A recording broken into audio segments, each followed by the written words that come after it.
Hello ఏమండి? ఎలా ఉందిరా? పర్లేదు. ఏం పని చేసావు నువ్వు? ఎంత పని చేసావు? నాకు అందుకే అడిగి తీసుకెళ్ళి నా మాట వినవు నువ్వు. నువ్వు పని చెయ్యి. ఆడికి కూడా ఏదో అయిపోయి ఉండేది. ఇప్పుడు ఎలాగుండే నీ ఒంట్లో ఎలాగుంది? హలో, ఒంట్లో ఎలాగుంది? తలకు దెబ్బ తగిలింది. తల అంతా నొప్పిగా ఉంది. కానీ నువ్వు ఇప్పుడు హాస్పిటల్లో పెట్టారా నీకు? ఇట్లా ఉన్నాను. ఎక్కడ తీసుకెళ్తున్నారో తెలియదు. అంబులెన్స్ లో ఉన్నావా? రామాచలం నీ వెనక వస్తున్నాడు, దగ్గరికి వచ్చాడు. ఎవరు? రామాచలం ఆల్రెడీ వచ్చాడు.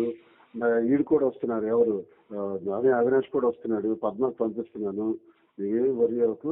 నువ్వు అక్కడ చెప్పు. దీన్ని ఏం చెప్తానంటే, నేను కావాలనే సూసైడ్ చేసుకోవాలని చూపించాను.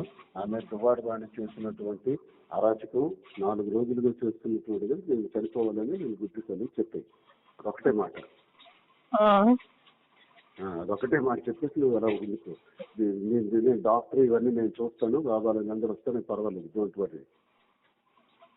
ఈ మనస్తాపానికి చెంది నేను హైవేలో వెళ్ళి గుద్ది చచ్చిపోదాం అనుకున్నాను. నన్ను ఎవరు కాపాడుతారు? అదే వాడు కారణం దువ్వాడవాడి.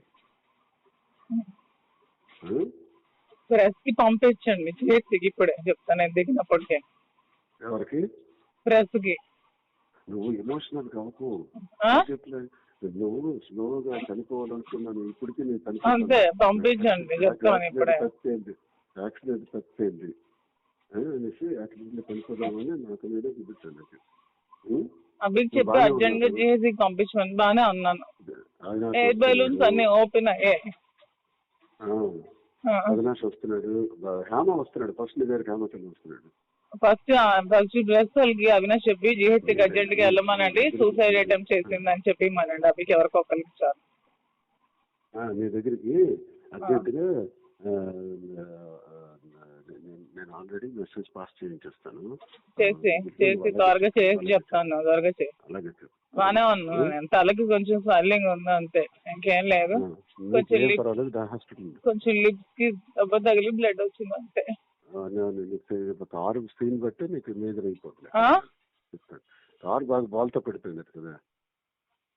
ఆ రోడ్ నుంచి ఈ రోడ్కి పల్టీ కొట్టేసి ఏంటో మరి లక్కీగా ఎవరో వచ్చారు. లేకపోతే పెట్రోల్ లీక్ అయిపోయి లోపల అంతా గ్యాస్ ఫామ్ అయిపోయింది. ఊపిరి తీసుకోలేకపోయాను.